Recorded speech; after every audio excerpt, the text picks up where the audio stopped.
ओम शांति। 29 नवंबर 2025। आज की मुरली। मीठे बच्चे, तुम सच्चे सच्चे राजऋषि हो। तुम्हारा कर्तव्य है तपस्या करना। तपस्या से ही पूजन लायक बनेंगे। प्रश्न: कौन सा पुरुषार्थ सदा काल के लिए पूजने लायक बना देता है? उत्तर: आत्मा की ज्योति जगाने व तमो प्रधान आत्मा को सतो प्रधान बनाने का पुरुषार्थ करो तो सदा काल के लिए पूजन लायक बन जाएंगे। जो अभी गफलत करते हैं वो बहुत रोते हैं। अगर पुरुषार्थ करके पास नहीं हुए, धर्मराज की सजाएं खाई, तो सजा खाने वाले पूजे नहीं जाएंगे। सजा खाने वाले का मुंह ऊंचा नहीं हो सकता। ओम शांति। रूहानी बच्चों प्रति रूहानी बाप समझा रहे हैं। पहले पहले तो बच्चों को समझाते हैं कि अपने को आत्मा निश्चय करो। पहले आत्मा है, पीछे शरीर है। जहाँ तहाँ प्रदर्शनी अथवा म्यूजियम में, क्लास में पहले पहले यह सावधानी देनी है कि अपने को आत्मा समझ बाप को याद करो। बच्चे जब बैठते हैं सब देही अभिमानी होकर नहीं बैठते हैं। यहाँ बैठते भी कहाँ कहाँ ख्यालात जाते हैं। सत्संग में जब तक कोई साधु आदि आए तब तक क्या बैठ करते हैं, कोई न कोई ख्यालात में बैठे रहते हैं। फिर साधु आया तो कथा आदि सुनने लगते हैं। बाप ने समझाया है यह सब भक्ति मार्ग में सुनना सुनाना है। बाप समझाते हैं यह सब है आर्टिफिशियल, इनमें है कुछ भी नहीं। दीपमाला भी आर्टिफिशियल बनाते हैं। बाप ने समझाया है ज्ञान का तीसरा नेत्र खोलना चाहिए तो घर घर में सोजरा हो। अभी तो घर घर में अंधियारा ही है। यह सब बाहर का प्रकाश है। तुम अपनी ज्योति जगाने बिल्कुल शांत में बैठते हो। बच्चे जानते हैं स्वधर्म में रहने से पाप कट जाते हैं। जन्म जन्मांतर के पाप इस याद की यात्रा से ही कटते हैं। आत्मा की ज्योति बुझ गई है ना। शक्ति का पेट्रोल सारा खत्म हो गया है। वह फिर भर जाएगा क्योंकि आत्मा पवित्र बन जाती है। कितना रात दिन का फ़र्क है। अब लक्ष्मी की कितनी पूजा होती है। कई बच्चे लिखते हैं लक्ष्मी बड़ी या सरस्वती माँ बड़ी। लक्ष्मी तो एक होती है, श्री नारायण की। अगर महालक्ष्मी को पूजते हैं तो उनको 4 भुजा दिखाते हैं, उसमें दोनों आ जाते हैं। वास्तव में उसको लक्ष्मी नारायण की पूजा कहा जाए। चतुर्भुज है ना, दोनों इकट्ठे। परंतु मनुष्यों को कुछ भी समझ नहीं है। बेहद का बाप कहते हैं सभी बेसमझ बन पड़े हैं। लेकिन बाप कभी सारी दुनिया के बच्चों को कहेंगे क्या कि बेसमझ हैं। अभी तुम बच्चे जानते हो विश्व का बाप कौन है। खुद कहते हैं मैं सभी आत्माओं का बाप हूँ। तुम सब मेरे बच्चे हो। वो साधु लोग तो कह देंगे सब भगवान ही भगवान हैं। तुम जानते हो बेहद का बाप बेहद का ज्ञान समझा रहे हैं। हम आत्माओं को, मनुष्यों को तो देह अभिमान रहता है, मैं फलाना हूँ। शरीर पर जो नाम पड़ा है उस पर चलते आए हैं। अब शिव बाबा तो है निराकार, सुप्रीम सोल। उस आत्मा पर नाम है शिव। आत्मा पर नाम एक ही शिव बाबा का है। बस वह है परमात्मा। परमात्मा उनका नाम है शिव। बाकी जो भी आत्माएं ढेर की ढेर हैं उन सब के शरीरों के नाम पड़े हुए हैं। शिव बाबा यहाँ रहता नहीं है, वह तो परम धाम से आते हैं। शिव अवतरण भी है। अभी बाप ने तुमको समझाया है, सभी आत्माएं यहाँ आती हैं पार्ट बजाने। बाप का भी पार्ट है। बाप तो बहुत बड़ा काम यहाँ करते हैं। अवतार मानते हैं तो उनकी तो हॉलीडे और स्टैंप आदि होनी चाहिए। सब देशों में हॉलीडे होनी चाहिए, क्योंकि बाप तो सबका सद्गति दाता है ना। उसका जन्मदिन और चले जाने का दिन, डेट आदि का भी पता नहीं पड़ता, क्योंकि यह तो न्यारा है ना। इसलिए सिर्फ शिवरात्रि कह देते हैं। यह भी तुम बच्चे जानते हो, आधा कल्प है बेहद का दिन, आधा कल्प है बेहद की रात। रात पूरी होकर फिर दिन होता है, उसके बीच में बाप आते हैं। यह तो एक्यूरेट टाइम है। मनुष्य जन्मते हैं तो म्यूनिसपालिटी में नोट करते हैं ना, फिर 6 दिन के बाद उसका नाम रखते हैं, उसको कहते हैं नामकरण। कोई छठी कहते। भाषाएं तो बहुत है ना। लक्ष्मी की पूजा करते हैं, आतिशबाजी जलाते हैं। तुम पूछ सकते हो, जो लक्ष्मी का त्यौहार आप मनाते हो, यह कब तख्त पर बैठे? तख्त पर बैठने का ही कॉरोनेशन मनाते हैं, उनका जन्म नहीं मनाते। लक्ष्मी का चित्र थाली में रख उनसे धन मांगते हैं, बस और कुछ नहीं। मंदिर में जाकर भल कुछ मांगेंगे, परंतु दीपमाला के दिन तो उनसे सिर्फ पैसा मांगेंगे। पैसा देती थोड़े ही है। यह जैसी जैसी भावना है। अगर कोई सच्ची भावना से पूजा करते तो अल्पकाल के लिए धन मिल सकता है। यह है ही अल्पकाल का सुख, कहाँ तो अस्थायी सुख भी होगा ना। स्वर्ग का तो उन्हों को पता ही नहीं है। यहाँ स्वर्ग के भेंट में कोई खड़ा हो नहीं सकता। तुम जानते हो, आधा कल्प है ज्ञान, आधा कल्प है भक्ति, फिर होता है वैराग्य। समझाया जाता है यह पुरानी छीछी दुनिया है, इसलिए फिर नई दुनिया जरूर चाहिए। नई दुनिया बैकुंठ को कहते हैं, उसको हेवन पैराडाइज कहा जाता है। इस ड्रामा में पाठधारी भी अविनाशी हैं। तुम बच्चों को मालूम पड़ा है कि हम आत्मा पाठ कैसे बजाती हैं। बाबा ने समझाया है, किसको भी प्रदर्शनी आदि दिखाना है तो पहले पहले आई एम ऑब्जेक्ट समझानी है। सेकंड में जीवन मुक्ति कैसे मिलती है।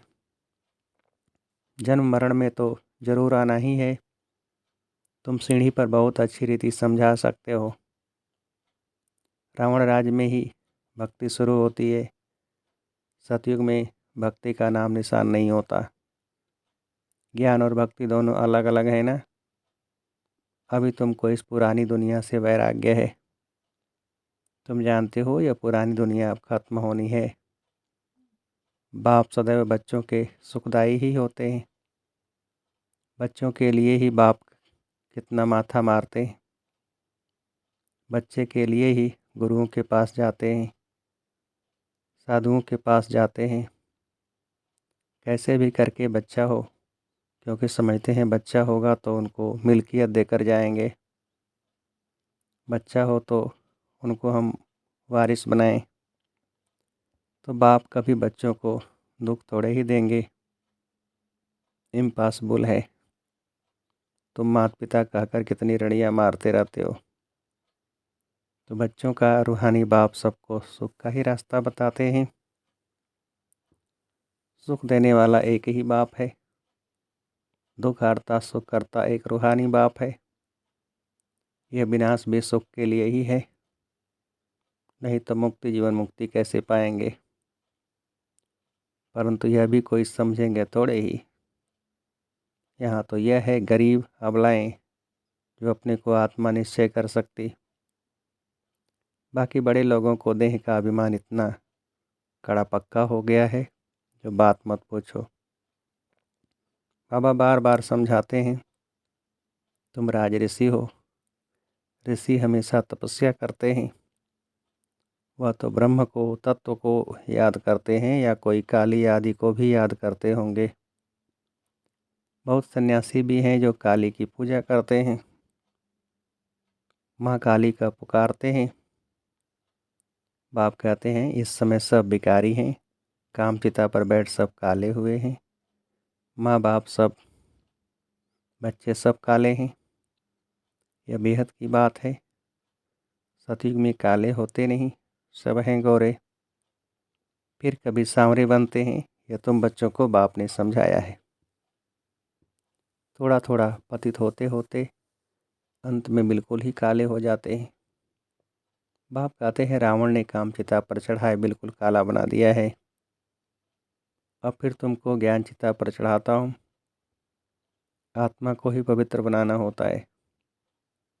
अब पतित पावन बाप आकर पावन बनने की युक्ति बताते हैं। पानी क्या युक्ति बताएंगे, परंतु तुम किसको समझाओ तो कोटों में कोई ही समझकर ऊंच पद पाते हैं। अभी तुम बाप से अपना वर्षा लेने आए हो 21 जन्मों के लिए। तुम आगे चलकर बहुत साक्षात्कार करेंगे। तुमको अपनी पढ़ाई का सब पता पड़ेगा। जो भी गफलत करते हैं फिर बहुत रोएंगे।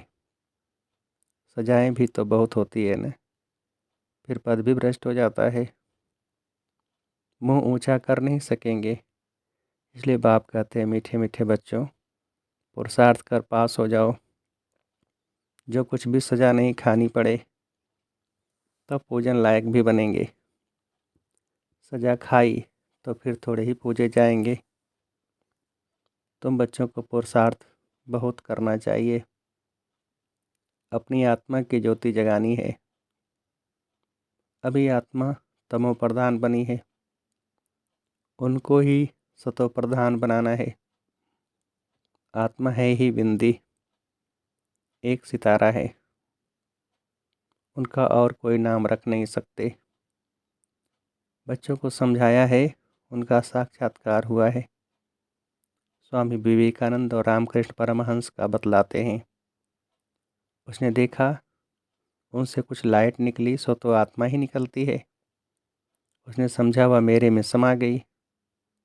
अब आत्मा कोई आकर समा थोड़े ही सकती है, वह तो जाकर दूसरा शरीर लेती है। पिछाड़ी में तुम बहुत देखेंगे, नाम और रूप से न्यारी कोई चीज़ होती नहीं। अवकाश आकाश पोलार है, उनका भी नाम है। अब यह तो बच्चे समझते हैं, कल्प कल्प स्थापना जो होती आई है वह होनी ही है। हम ब्राह्मण नंबरवार पुरुषार्थ करते रहते हैं। जो जो सेकंड गुजरता है उसको ड्रामा ही कहा जाता है। सारी दुनिया का चक्र फिरता रहता है। यह 5000 वर्ष का चक्र जो मिसल फिरता रहता है, टिक टिक होती रहती है। अभी तो मीठे मीठे बच्चों को सिर्फ बाप को ही याद करना है। चलते फिरते काम करते बाप को याद करने में ही कल्याण है। फिर माया चमाट लगा देगी। तुम हो ब्राह्मण, भ्रमरी मिसल कीड़े को आप समान ब्राह्मण बनाना है। वह भ्रमरी का तो एक दृष्टांत है। तुम हो सच्चे सच्चे ब्राह्मण। ब्राह्मणों को ही फिर देवता बनना है, इसलिए तुम्हारा यह है पुरुषोत्तम बनने के लिए संगम योग। यहाँ तुम आते ही हो पुरुषोत्तम बनने के लिए। पहले ब्राह्मण जरूर बनना पड़े। ब्राह्मणों की चोटी है ना, तुम ब्राह्मणों को समझा सकते हो। बोलो, तुम ब्राह्मणों का तो कुल है, ब्राह्मणों की राजधानी नहीं है। तुम्हारा यह कुल किसने स्थापन किया? तुम्हारा बड़ा कौन है? फिर तुम जब समझाएंगे तो बहुत खुश होंगे। ब्राह्मणों को मान देते हैं क्योंकि वह शास्त्र आदि सुनाते हैं। पहले राखी बांधने के लिए भी ब्राह्मण जाते थे, आजकल तो बच्चियां जाती हैं। तुमको तो राखी उनको बांधनी है जो पवित्रता की प्रतिज्ञा करें। प्रतिज्ञा जरूर करनी पड़े। भारत को फिर से पावन बनाने के लिए प्रतिज्ञा करते हैं। तुम भी पावन बनो, औरों को भी पावन बनाओ। और किसकी ताकत नहीं जो ऐसे कर सके। तुम जानते हो यह अंतिम जन्म पावन बनने से हम पावन दुनिया के मालिक बनते हैं। तुम्हारा धंधा ही यह है। ऐसे मनुष्य कोई होते ही नहीं। तुमको जाकर यह कसम उठवाना है। बाप कहते हैं काम महाशत्रु है, इस पर विजय पानी है। इस पर जीत पाने से ही तुम जगत जीत बनेंगे। इन लक्ष्मी नारायण ने जरूर आगे जन्म में पुरुषार्थ किया है, तब तो ऐसा बने हैं ना। अभी तुम बता सकते हो किस कर्म से इनको यह पद मिला। इसमें मूझने की तो कोई बात ही नहीं। तुमको कोई इस दीपमाला आदि की खुशी नहीं है। तुमको तो खुशी है हम बाप के बने हैं, उनसे वर्षा पाते हैं। भक्ति मार्ग में मनुष्य कितना खर्चा करते हैं, कितने नुकसान भी हो जाते हैं। आग लग जाती है परंतु समझते नहीं। तुम जानते हो अभी हम फिर से अपने नए घर जाने वाले हैं। चक्र फिर हूबहू रिपीट होगा ना। यह बेहद की फिल्म है, बेहद का स्लाइड है। बेहद बाप के बने हैं तो कापारी खुशी होनी चाहिए। हम बाप से स्वर्ग का वर्षा जरूर लेंगे। बाप कहते हैं पुरुषार्थ से जो चाहिए सो लो। पुरुषार्थ तुमको ज़रूर करना है। पुरुषार्थ से ही तुम ऊंच बन सकते हो। यह बाबा बूढ़ा इतना ऊंच बन सकते हैं तो तुम क्यों नहीं बन सकते हो। अच्छा, मीठे मीठे सिकिलदे बच्चों प्रति माता पिता बाप दादा का याद प्यार और गुड मॉर्निंग। रूहानी बाप की रूहानी बच्चों को नमस्ते। हम रूहानी बच्चों की रूहानी बाप को नमस्ते। धारणा के लिए मुख्य सार पहली पॉइंट, जैसे बाप सदा बच्चों के प्रति सुखदाई है, ऐसे सुखदाई बनना है। सबको मुक्ति जीवन मुक्ति का रास्ता बताना है। देही अभिमानी बनने की तपस्या करनी है। इस पुरानी छिछी दुनिया से बेहद का बैरागी बनना है। वरदान, हर एक की विशेषता को स्मृति में रखते हुए फेथफुल बन एक मत संगठन बनाने वाले सर्व के शुभ चिंतक भव। ड्रामा अनुसार हर एक को कोई न कोई विशेषता अवश्य प्राप्त है। उस विशेषता को कार्य में लगाओ तथा औरों की विशेषता को देखो। एक दो में फेथफुल रहो तो उनकी बातों का भाव बदल जाएगा। जब हर एक की विशेषता को देखेंगे तो अनेक होते भी एक दिखाई देंगे। एक मत संगठन हो जाएगा। कोई किसकी ग्लानि की बात सुनाए तो उसे टेका देने के बजाय सुनाने वाले का रूप परिवर्तन कर दो, तब कहेंगे शुभ चिंतक। स्लोगन, श्रेष्ठ संकल्प का खजाना ही श्रेष्ठ प्रारब्ध व ब्राह्मण जीवन का आधार है। अव्यक्ति सारे, अशरीरी व विदेही स्थिति का अभ्यास बढ़ाओ। अगर सेकंड में विदेही बनने का अभ्यास नहीं होगा तो लास्ट घड़ी भी युद्ध में ही जाएगी। और जिस बात में कमज़ोर होंगे, चाहे स्वभाव में, चाहे संबंध में आने में, चाहे संकल्प शक्ति में, वृत्ति में, वायुमंडल के प्रभाव में, जिस बात में कमज़ोर होंगे उसी रूप में जानबूझकर भी माया लास्ट पेपर लेगी। इसीलिए विदेही बनने का अभ्यास बहुत ज़रूरी है। अच्छा, ओम शांति।